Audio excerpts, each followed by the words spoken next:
नमस्ते केजरीवाल जी, हम 97 से जीएसएफ में नौकरी कर रहे हैं। 25 साल से मैं नौकरी कर रहा हूं। हमारा सब बाबा बेबी 25 साल का 22 साल का हो गया। हमारा पगार पहले 1700-1800 फिक्स था। गुजरात सरकार ने उसने जीएसएफ बनाई थी। 2002 में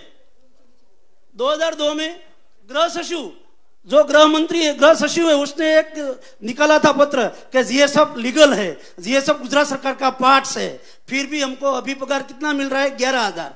11,000 में मेरा घर का भी पूरा नहीं होता है, बीबी बच्चों का भी पूरा नहीं होता है। हम महाराष्ट्र सरकार ने जो बनाया MISF, उसमें जीएसएफ महाराष्ट्र का जो गार्ड है MISF जीएसएफ से पैटर्न से बना।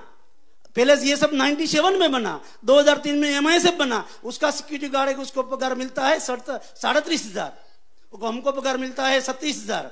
और यहाँ जो भर्ती 11,000 पगार मिलता है। यहाँ जो भर्ती हुई उसमें जो अभी भर्ती वो कर रहे हैं उसमें भ्रष्टाचार आप चाहिए कहीं दुनिया में नहीं देखा होगा। जिस डॉक्टर ने बताया कि इनलीगल है, डॉक्टर ने बताया अनफिट है, तो अनफिट है, फिर भी हमारी ऑफिस ने उसको ऑर्डर दिया। वो युवराज भाई को सभी हमने जो भ्रष्टाचार है वो युवराज भाई को दिया है। हमारी विनती है कि आपकी सरकार आए, हम सरकार में हैं। 25 साल से गुजरात की विधानसभा, गुजरात RTO, गुजरात आपका जो मंदिर है GMB, सभी जगह गुजरात इंजीनियरिंग कॉलेज, सरकारी जगह में हम फर्ज बजा रहे हैं। इतने पगार में हमारा पूरा नहीं होता है, सभी कर्ज भी लेना पड़ता है। एक रिक्वेस्ट है कि तो आपकी सरकार आए तो पहला जीएसएफ का कुछ सोचो, हमको कायमी बनाओ, हमारा पगार पर। और सरू IPS हमारे उसमें CO पद पे वो सब है ना, CO पद पे भाजपा का जो आता है वो रिटायर्ड IPS रखता है, वो रिटायर्ड। तो आप आए तो सरू IPS, उसको सस्पेंड होने का डर लगता है, इसलिए सरू IPS रखो, ऐसी विनती है। और भ्रष्टाचार मिटाओ। जय भीम, जय संविधान। नमस्कार केजरीवाल सर, हमारा पत्रकारों का एक एसोसिएशन है, पत्रकार एकता परिषद, जिसमें 5,000 से अधिक पत्रकार जुड़े हुए हैं। हमने वर्ल्ड बुक ऑफ रिकॉर्ड्स के लिए भी अप्लाई किया हुआ है। हमारा पत्रकारों का जो एसोसिएशन है वो पूरे गुजरात के 33 जिले में है और 242 तालुका में भी है। हमारी कुछ मांगे ऐसी है सर कि पत्रकार है जो इतने सालों से वर्क कर रहा है, पब्लिक के जो क्वेश्चंस होते हैं वो सरकार तक पहुंचाता है, लेकिन पत्रकारों की आमदनी क्या होती है सर? ऐसे बहुत सारे हैं जो बहुत सारे हमको एफर्ट्स मिलते थे पत्रकारों को, वो कुछ सालों से बंद होने लगे हैं धीरे धीरे। तो इसके लिए हमने एक एसोसिएशन क्रिएट किया है। हमारे प्रदेश अध्यक्ष श्री लाभूभाई कातोड़िया भी हमारे साथ है। उनको मैं कहना चाहूंगा कि केजरीवाल सर से कुछ बात हो सके तो आप कीजिए। गुजरात में पत्रकारों की हालत पूरे देश में सबसे कमजोर है, सबसे खराब है। लास्ट 25 साल से पत्रकार को कोई नया फैसिलिटी नहीं मिला है, 1 रुपया भी नहीं मिला है, नया दाम भी जाहिरात का नहीं मिला है। लेकिन 8-10 फैसिलिटी जो सरकारी थी वो भी छीन गई है। नहीं मकान मिलता, नहीं सोसाइटी का प्लॉट मिलता है कॉलोनी बनाने के लिए, नहीं यात्रा मिलती है, कुछ नहीं। जो जाहिरात मिलती थी छोटे पत्रकारों को वो भी आधी हो गई है। सबको, मंत्री को, धारासभ्य को और सांसद को मोंघवारी का लाभ मिलता है, पत्रकारों को 25 साल से मिला नहीं है। वो जो था वो भी छीन गया है। हमने पूरे गुजरात में घूम के 33 जिले में कारोबारी के साथ संगठन किया है। 252 तालुका में भी कारोबारी के साथ संगठन किया है। और नजदीक के दिन में हम 5,000 पत्रकारों का अधिवेशन भी करने वाले हैं। सरकार के पास ज्यादा बार हमने रजूआत की है, लेकिन चर्चा के लिए पहले तो बुलाते नहीं थे। 60% धारासभ्य और सांसद सभ्यों ने भी लिखित दिया है कि इसकी मांग वाजिबी है, उसको मदद करो, लेकिन कोई सुनता नहीं। हमको चर्चा करिए, सीएम बुलाता नहीं है। लास्ट में प्रदेश अध्यक्ष के साथ 2 बार टेबल टॉक हुआ है। उसने कुछ किया है कि इसकी 7-8 मांग हम आपकी स्वीकारेंगे, लेकिन आप सरकार के विरुद्ध लिखना बंद कर दो, वो उसकी कंडीशन है। लेकिन हम कोई सौदे का काम उसके पास नहीं करना चाहते।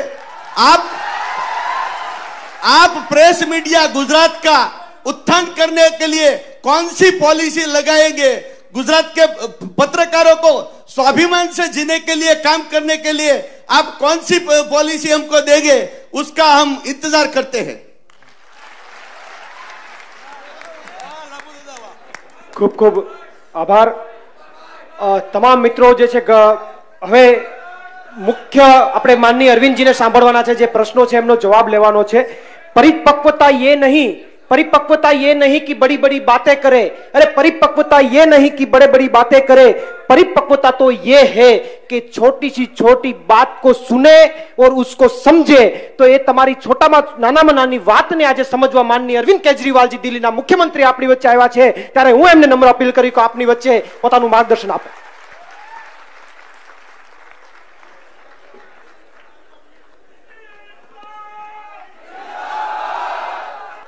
कोई नहीं, आप लोगों ने कई प्रश्न पूछे, पेपर फूटने के बारे में पूछा, इसका जवाब दूंगा मैं डिटेल में। रोजगार के बारे में पूछा, टीईटी टीएटी एग्जाम के बारे में पूछा, उसका भी जवाब दूंगा। अभी एक हैंडीकैप भाई ने पूछा क्लेरिकल स्टाफ में क्यों नहीं हो सकता। बिल्कुल हो सकता है, हमारी सरकार बनेगी, हम रूल बदलेंगे।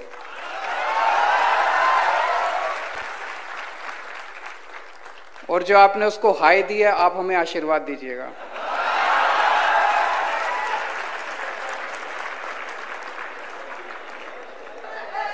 अग्निवीर, ये बड़े दुख की बात है, ये बड़े दुख की बात है कि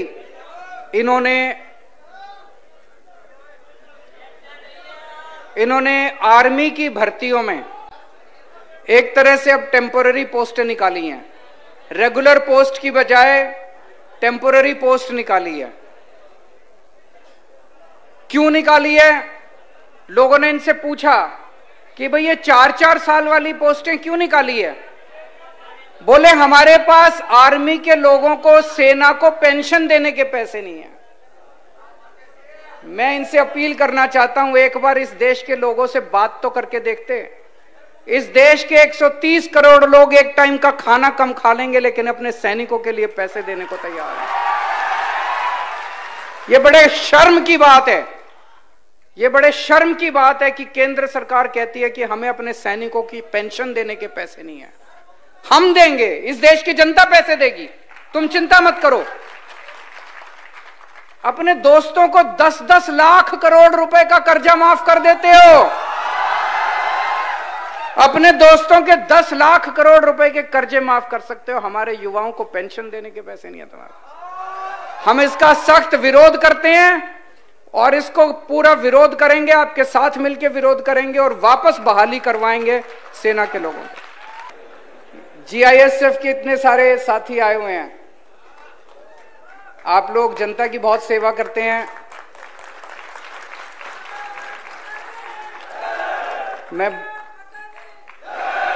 मैं आपकी बात से सहमत हूं। 11,000 रुपए में आज किसका गुजारा चलता है, और वो भी 25 साल की नौकरी करने के बाद।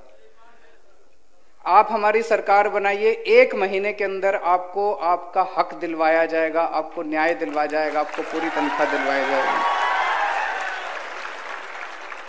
हमारे पत्रकार भाइयों ने अभी अपने मुद्दे उठाए। मुझे सबसे इंटरेस्टिंग आपकी बात यह लगी कि चर्चा के लिए भी नहीं बुलाते।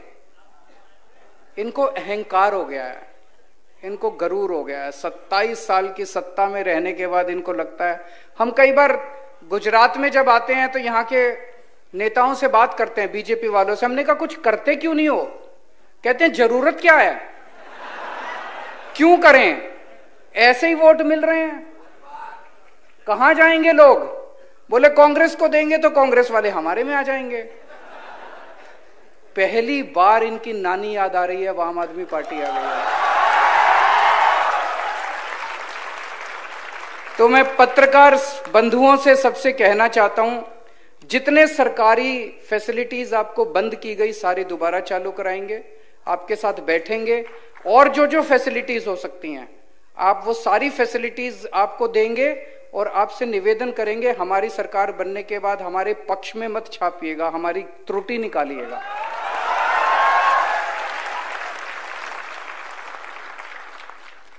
अब सीधा मुद्दे पे आता हूं, मैं पॉलिटिकल बात नहीं करूंगा। 2018 में तलाटी का पेपर हुआ, 1800 पोस्ट थी, 32 लाख लोगों ने अप्लाई किया। आज तक वो पेपर नहीं करा इन लोगों ने, पेपर कराया ही नहीं इन लोगों ने। अभी 2022 में दोबारा एप्लीकेशन फॉर्म मंगाए, लेकिन इन्होंने पेपर नहीं कराया। जो सरकार 5 साल में पेपर नहीं करा सकती, वो सरकार कैसे चलाएंगे? उनसे सरकार उसके बस की बात नहीं है।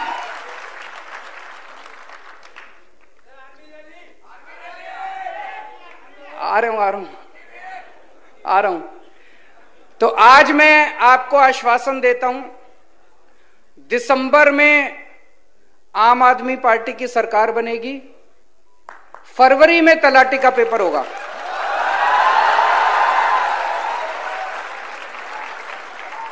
फरवरी में तलाटी का पेपर होगा, अप्रैल तक नतीजे आ जाएंगे और अप्रैल के महीने में जो जो सफल कैंडिडेट होंगे उनकी पोस्टिंग हो जाएगी।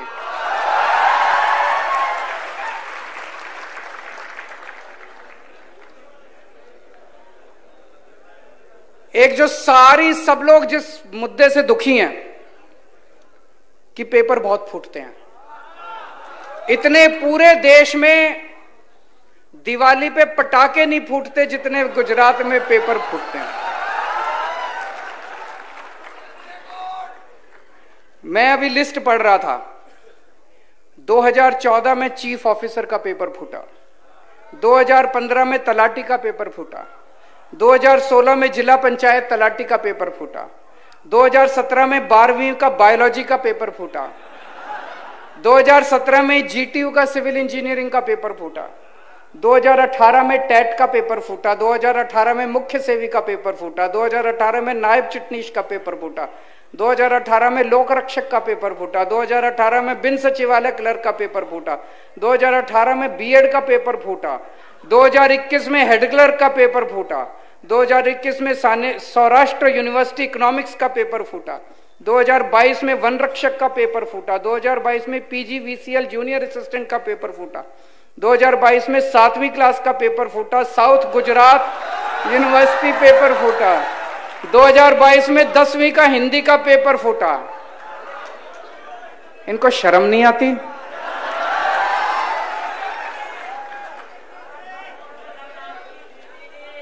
इनसे पेपर नहीं होते, ये सरकार कैसे चलाएंगे? आप लोग क्यों वोट देते हो इनको? ऐसे लोगों को क्यों वोट देते हो जिनसे पेपर नहीं होते? वो सरकार कैसे चलाएंगे? सरकार चलाना बड़ा मुश्किल काम है, इनसे एक पेपर नहीं होते, आपने इनको इतनी बड़ी जिम्मेदारी दे दी। कोई जेल गया क्या आज तक पेपर फूटने की वजह से? अब जेल जाएगा, अब जेल जाएगा। मध्य प्रदेश में तो व्यापम घोटाला हुआ था, ये तो महाव्यापम घोटाला चल रहा है। गुजरात के अंदर तो महाव्यापम घोटाला चल रहा है।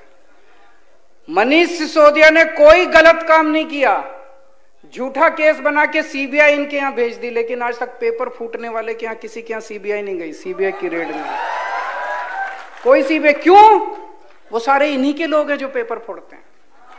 तो हमारी सरकार बनेगी, कानून लेके आएंगे, पेपर फोड़ने वालों को कम से कम 10 साल की सजा होगी।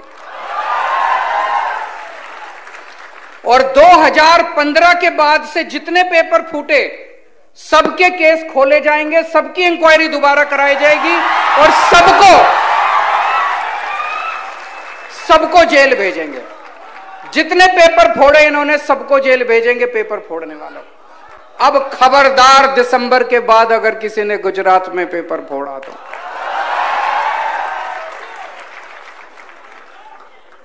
दोस्तों, अभी तक सुनते हैं रिश्वत से, एक भी बहुत बड़े नेता इनके कहते हैं सरकारी नौकरी केवल पार्टी के लोगों को पहले मिलेगी। बोला ना एक इनके ने, तुम्हारे पिताजी की है सरकारी नौकरी। सरकारी नौकरी किसी पार्टी की नौकरी नहीं है, गुजरात के बच्चों की नौकरी है, गुजरात के युवाओं की नौकरी है। हर सरकारी नौकरी पे गुजरात के युवाओं का अधिकार है। पूरा ट्रांसपेरेंट तरीके से किया जाएगा, सारा प्रोसेस चेंज किया जाएगा और हर नौकरी जो है वो अच्छे तरीके से दी जाएगी। अब मैं आपको भर्ती कैलेंडर सुना रहा हूं। आम आदमी पार्टी की सरकार बनने के बाद कौन सा पेपर कब कराएंगे, नोट कर लीजिए अगर आपके पास है तो, नहीं तो अपने फोन में लिख लीजिए। दिसंबर में सरकार बनेगी, बनेगी कि नहीं बनेगी? दिसंबर में सरकार बनेगी, फरवरी में तलाटी का पेपर होगा, अप्रैल में नतीजे आने के बाद सबकी पोस्टिंग हो जाएगी, मई में वहां पे 2-3 हमारी बहनों ने टेट के बारे में बात की, मई में टेट 1 और टेट 2 की परीक्षा करवाई जाएगी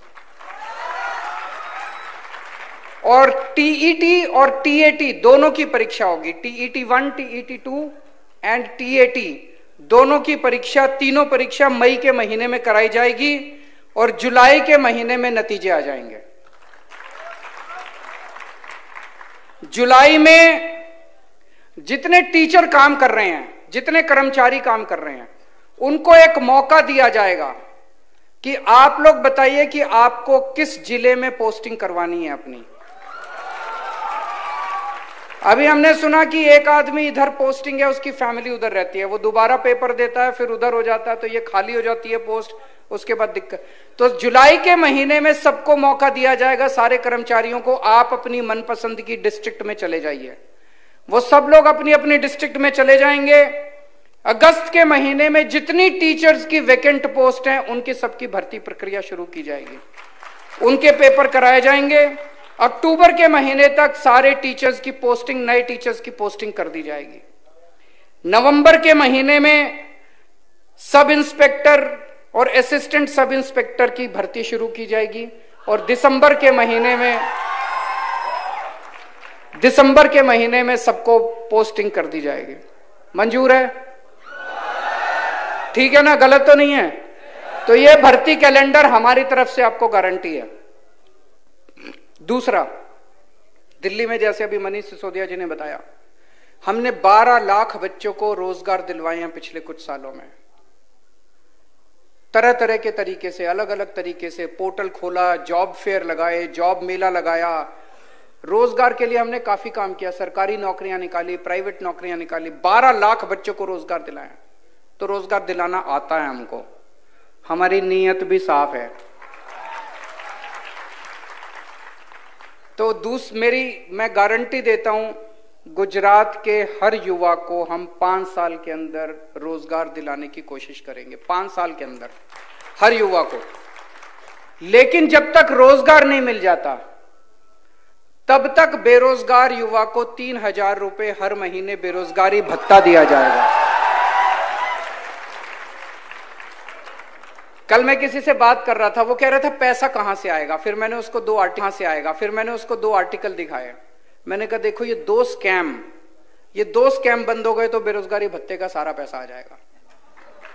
इतना लूट मचा रखी है इन्होंने, इतनी लूट मचा रखी है इन्होंने, पैसे की कमी नहीं है, चिंता मत करना।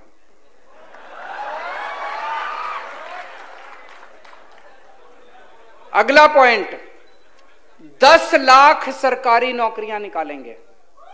10 लाख। ये हो सकता है क्या? बिल्कुल हो सकता है। हमने पूरी प्लानिंग की है, हवा में बात नहीं कर रहे। और युवराज जी आपको पूरा डिटेल में बताएंगे, इन्होंने वीडियो भी जारी किया, शायद युवराज ने, सम्राट भाई ने भी जारी किया, पूरा डिटेल में आपको बताएंगे कि 10 लाख सरकारी नौकरियां कहां से आएंगी। 10 लाख सरकारी नौकरियां निकालेंगे। पेपर फूटने के खिलाफ जो मैंने अभी बताया कानून लेके आएंगे।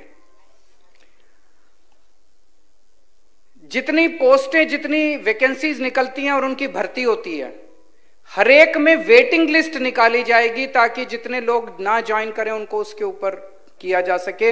1 साल के लिए वेटिंग लिस्ट चालू रहेगी।